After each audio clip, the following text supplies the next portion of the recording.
حمزہ علی عباسی صاحب. سر کیسے ہیں آپ؟ السلام علیکم جی, thank you so much. Sir good to see you. Karachi میں ہاں جی کافی ٹائم سے ہم لوگ in touch. I wanted to come, لیکن کیونکہ میں اسلام آباد میں رہتا ہوں, آپ لوگ کراچی میں ہیں, تو اس لیے ذرا آنے میں جو ہے وہ دیر ہو گئی. آج آپ سے بات کریں گے سر آپ کے بک کے حوالے سے. بک کے پوائنٹرز میں نے بھی دیکھے, امپریسو بک. سر کیا آئیڈیا ہے آپ کا اس بک کی طرف آنے کا, کیسے انسپائر ہوئے آپ؟ دیکھیے, لکھنے کا پروسیس تو مطلب ساری زندگی کا ہی ہے میرا, کیونکہ ٹین ایج کو جب میں پہنچا تو مجھے ایک بڑی شدید بیماری لاحق ہو گئی, اور وہ یہ تھی کہ مجھے جاننا تھا کہ مرنے کے بعد یہ جو کانوں میں بات پڑتی ہے کہ کوئی زندگی ہے, کوئی خدا ہے, کوئی قیامت ہے, اور یہ صرف اسلام ہی نہیں بلکہ بہت سارے مذاہب جو ہیں یہ پیغام دیتے ہیں, ہر کوئی سن لیتا ہے اس کو جیسے شعور کی آنکھ کھولتا ہے. تو میرے لیے پرابلم یہ تھا جاننا, اور میں چاہتا ہوں کہ سب تک یہ بات پہنچے کہ آپ بھی کوشش کریں جاننے کی کہ ان باتوں میں کوئی حقیقت ہے یا نہیں, کیونکہ یار یہ بہت بڑی بات ہے. یہ ایٹ لیسٹ میرے لیے میرا اس کا جواب جاننا میرے لیے بڑا ضروری تھا, تاکہ میں زندگی اس حساب سے جی سکوں. پہلے مجھے یہ کوشش کہ ان سوالوں کے جواب جانوں الہاد کی دنیا میں لے گئی, پھر سائنس مجھے خدا کی طرف لے گئی, مذہب کے اندر جب دیکھا تو اسلام ٹھیک لگا, قرآن ٹھیک لگا. بہت لمبا سفر تھا. 2018 میں اس سٹیج پہ پہنچا جب مجھے لگا کہ یار جو جوابات مجھے ملے ہیں,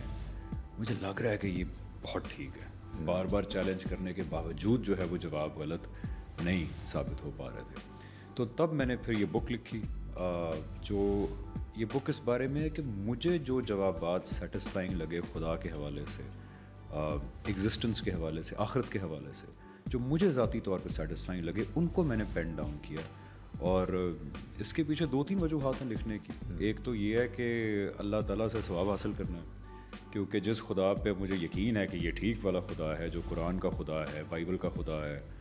جس نے لاتعداد دفعہ انسانوں سے رابطہ کر کے اس سے بات کی, آخری بار حضرت محمد صلی اللہ علیہ وسلم سے رابطہ کیا انہوں نے, تو وہ خدا کہتا ہے کہ جس طرح میرے دین کو سمجھے ہو اس کو جب آگے بتاؤ گے لوگوں کو, چاہے عام انسان کی حیثیت سے بتاؤ, بالکل ٹھیک ہے, یا چاہے اسکالر کی حیثیت سے بتاؤ, تو اللہ تعالیٰ کہتے ہیں میں ٹھیک ٹھاک ریوارڈ دوں گا اس کا. تو ایک تو یہ کوشش ہے کہ اللہ میاں سے ثواب حاصل کیا جائے. دوسری کوشش یہ ہے یار کہ میں یہ جوابات ڈھونڈ رہا تھا ایک عام انسان کی حیثیت. صحیح. لیکن المیہ یہ تھا کہ مجھے جوابات مل رہے تھے بڑے اسکالرلی مل رہے تھے, بڑی مشکل زبان تھی, بڑا ایک ڈیفیکلٹی مجھے پیش آئی ان کو اپنے. میرا سب کے ساتھ ہوتا ہے. ہاں, میرا دماغ بڑا چھوٹا ہے, ٹھیک ہے, میں اتنا انٹیلیجنٹ نہیں ہوں, تو مجھے بہت مشکل ہوئی اس کو انفارمیشن کو سنتھسائز کرتے ہوئے اپنے چھوٹے دماغ کے لیول کے اوپر. تو میں چاہتا ہوں یار اگر کوئی اور انسان ہے جو یہی سوال پوچھ رہا ہے اور میرے جتنا ہی وہ کم انٹیلیجنٹ آدمی ہے, تو اس کو اس ایکسرسائز سے نہ گزرنا پڑے جس سے میں گزرا ہوں. یہی مسئلہ ہمارے ساتھ رہا ہے کہ جی ہمیں سمجھ میں نہیں آتی وہ والی اس لیول کی باتیں. ہاں, کیونکہ اور ہم بول نہیں پاتے, ہمیں ایک ڈر بھی ہوتا ہے تھوڑا سا کہ پاکستان میں تو نہیں, پاکستان مذہب کے اوپر بات کرنے میں بہت ایک سوال کوئی ہمیں کنفیوز کر رہا ہے, اور بس ہم سوال کر لیں تو اس پہ فتویٰ ویسے نہیں. اب میرا خیال ہے کہ اب یہ میں جب ٹین ایجر تھا اس وقت آپ ٹھیک کہہ رہے ہیں کہ رویے تھوڑے اسٹرکٹ تھے, لیکن اب اللہ کا شکر ہے جو ہمارا مذہبی طبقہ ہے, ہمارے علماء ہیں جو آج کے دور میں ہیں, وہ تو بہت بہت لینینٹ ہیں, بلکہ بہت زیادہ سوال کو انکریج کرتے ہیں. اب تو وہ دور رہا ہی نہیں کہ جب آگے سے ہارشنس تھی, آگے سے اب تو بلکہ آپ دیکھیں کہ جن لوگوں سے ہمارے آج کے جو مذہبی طبقہ ہے وہ ڈس ایگری بھی کرتا ہے, میجورٹی تو بڑے پیار محبت سے ڈس ایگری کر رہا ہے. تو اب وہ دور نہیں رہا جب آگے سے ہارشنس ہو, گالیاں پڑیں. سوالات تھوڑے سخت ہو گئے ہمارے بھی, سننے والوں کو بھی. جیسے ہم لوگ اب پہلے سوال شاید تھوڑے سے لپٹے ہوتے تھے, اب ذرا اور کھل کے نہیں کرے سوالات ہم لوگ. ذرا انفارمیشن کا دور ہے, کیونکہ اب یوٹیوب ہے, فیس بک ہے, انٹرنیٹ ہے, تو اب انفارمیشن کو کنٹین نہیں کیا جا سکتا. اب ایک دیکھیں 12-13 سال کے بچے کے سامنے ویسٹرن ساری فلاسفیز بھی ہیں, ایک فون کے ٹیب کے اوپر وہ الہاد کے سارے فلسفے بھی دیکھ سکتا ہے, وہ جو دنیا کے اندر مذاہب ہے ان کی بھی ڈیٹیلز دیکھ سکتا ہے. سوال تو پھر پیدا ہوں گے اس دور میں. خیر, میں ریزنز آپ کو بتا رہا تھا بک لکھنے کے, تو ایک یہ ریزن تھا کہ میں سمپلیفائی کر کے لکھ دوں تاکہ میرے جیسا کوئی عام آدمی یہ سوال پوچھ رہا تو جواب مل جائیں. یار تیسری بھی ایک وجہ تھی, اور وہ یہ تھی کہ جس اسلام کی انٹرپریٹیشن سے میں متفق ہوں کہ یہ ٹھیک انٹرپریٹیشن ہے, وہ جاوید احمد غامدی صاحب کی انٹرپریٹیشن ہے. اور میں یہ چاہتا ہوں کہ میں جہاں تک بھی میری آواز پہنچ سکے میں ان کی انٹرپریٹیشن کو لوگوں تک لے کے جاؤں, کیونکہ اس انٹرپریٹیشن میں مجھے لگتا ہے کہ ہمارے بہت سارے پرابلمس کے جوابات جو کہ پاپولر انٹرپریٹیشن میں نہیں ہیں. فار ایگزامپل ہماری پاپولر انٹرپریٹیشن کہتی ہے,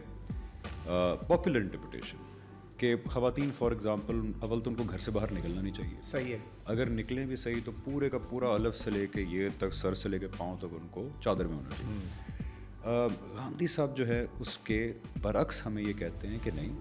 خواتین بالکل ہر چیز کے اندر مردوں کے شانہ بشانہ کام کر سکتی ہے، ہر طرح کا فنون لطیفہ جائز ہے، مرد اور عورتوں کا اکٹھے کام کرنا، پڑھنا لکھنا یہ سب جائز ہے، البتہ ایک سرٹن مورل باؤنڈری کے اندر۔ خواتین باہر بھی جا سکتی ہیں اور سر کا پردہ جو ہے، جو دوپٹہ ہے وہی کافی ہے، اس کے علاوہ جو ہے وہ کر لیں تو بہت اچھی بات ہے، نہ کریں تو فرض ان کے اوپر نہیں ہے، اور دوپٹہ بھی ہر سچویشن میں فرض نہیں ہے۔ اس لیے دیکھیں ہمارا بہت بڑا طبقہ ایک بڑی کانٹرڈکشن میں جی رہا ہے۔ ہم کہتے ہیں کہ اسلام کے اندر میڈیا حرام ہے، لیکن ہمارے میڈیا چینلز کام کر رہے ہیں، ہم بھی میڈیا کے تھرو ہی بیٹھے ہیں۔ بالکل ٹھیک ہے، ٹھیک ہے، ہمارا ہم اتنی کانٹرڈکشن میں جی رہے ہیں کہ عدنان ہم کہتے ہیں کہ جی میوزک حرام ہے، خواتین کا گانا تو بالکل ہی حرام ہے، کہتے ہیں نا ہم، یہ ہمارا جو پاپولر مذہبی طبقہ ہے، لیکن وہی مذہبی طبقہ مانتا ہے کہ 1965 میں نور جہاں کے گانوں نے جو ہے ہمارے سولجرز کے دل میں ایسا جوش جگایا کہ ہم جیت گئے، رائے حق کے شہیدوں۔ تو ہم پاپولر انٹرپریٹیشنز میں بہت ساری کانٹرڈکشنز ہیں جس کے اندر ہم جی رہے ہیں۔ گاندھی صاحب کی جو انٹرپریٹیشن ہے اس میں ان ساری چیزوں کا جواب ہے، اور یہ میں یہاں کلیئر کرتا چلوں کہ گاندھی صاحب نے اس کو دین کو انٹرپریٹ اس لیے نہیں کیا کہ کانٹرڈکشنز کو دور کیا جائے، ٹھیک ہے، انہوں نے کہا کہ جی میں قرآن میں، حدیث میں، سنت میں وہ دیکھ رہا ہوں جو میں بیان کر رہا ہوں، وہ میں بے کم و کاست بیان کر رہا ہوں جو میں دیکھ رہا ہوں۔ اس کا ایک بائی پروڈکٹ یہ ہے کہ ہمارے بہت ساری کانٹرڈکشنز سالو ہو رہی ہیں، تو اس لیے اس انٹرپریٹیشن کو میں لوگوں میں لے کے جانا چاہتا ہوں، اور اس انٹرپریٹیشن کے بارے میں بہت ساری لوگوں میں مس انڈرسٹینڈنگس پائی جاتی ہیں۔ جاوید احمد گاندھی صاحب کو آپ کو پتا ہے ملک چھوڑنا پڑا،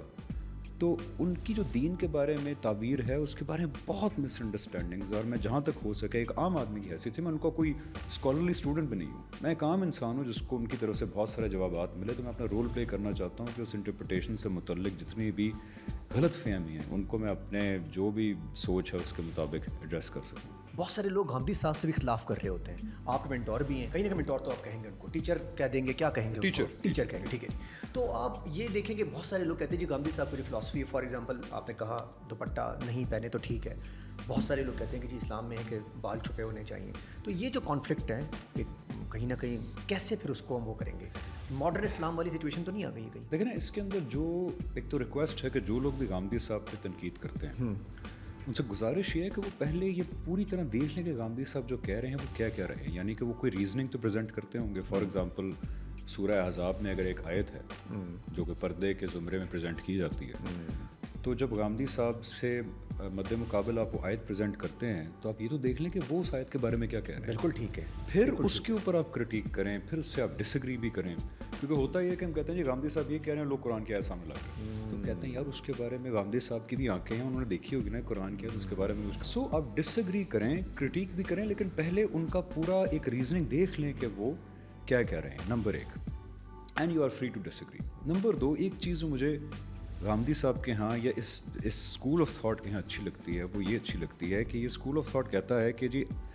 وہ واحد انسان جس سے دین کے معاملے میں ڈس ایگری نہیں کیا جا سکتا، جو دین کے معاملے میں غلط نہیں ہو سکتا، وہ تا قیامت اب آخری ایک ہی شخصیت تھی، اور وہ تھے محمد رسول اللہ صلی اللہ علیہ وسلم، جو دین کے معاملے میں غلط نہیں ہو سکتے، ان سے ڈس ایگری نہیں ہو سکتا، کیونکہ وہ اللہ تعالیٰ کے آخری نبی ہیں، آخری رسول ہیں۔ آپ صلی اللہ علیہ وسلم کے بعد چاہے کوئی کتنا بڑا اسکالر ہو، چاہے کوئی کتنا ہی نیک آدمی ہو، جب بھی وہ دین کے بارے میں کوئی بات کرے گا تو وہ ایک عام انسان کی حیثیت، بالکل ٹھیک ہے، وہ ایک طالب علم کی حیثیت سے، بالکل ایک استاد کی حیثیت سے کہہ رہا ہے، وہ صحیح بھی ہو سکتا ہے، غلط بھی ہو سکتا ہے، غلط بھی ہو سکتا ہے، اور آپ اسے ڈس ایگری بھی کر سکتے ہیں، بالکل ٹھیک ہے۔ آپ گاندھی صاحب کی 500 چیزوں سے ڈس ایگری کر لیں، انہوں نے کب کہا ہے کہ میں کوئی نبی ہوں معاذ اللہ یا میں رسول ہوں، میں جو کہہ رہا ہوں بالکل ان کا پوائنٹ آف ویو ہے، ان کا پوائنٹ آف ویو ہے، ان کی انٹرپریٹیشن ہے، آپ اسے اختلاف کر سکتے ہیں، لیکن بہت سارے ہمارے جو باقی دین کے اسکولز آف تھاٹ ہیں ان میں یہ ان کے اکابر کے بارے میں رویہ ایسا نہیں ہے جو کہ میرے خیال اس چیز کی اصلاح ہونی چاہیے۔ فار ایگزامپل ہمارے ہاں ہر مسلک اپنے جو بڑے ہیں ٹیچرز ان کے بارے میں کبھی بھی یہ تصور نہیں کر سکتا کہ وہ غلط ہو سکتے ہیں، تو گاندھی صاحب کہتے ہیں کہ میں کوئی امام نہیں ہوں، نہ ہی میں کوئی ولی اللہ ہوں، میں ایک ٹیچر ہوں، میں دین کو دیکھ رہا ہوں، جو کچھ سیکھ رہا ہوں اس کو بیان کر رہا ہوں، میں صحیح بھی ہو سکتا ہوں، میں غلط بھی ہوں۔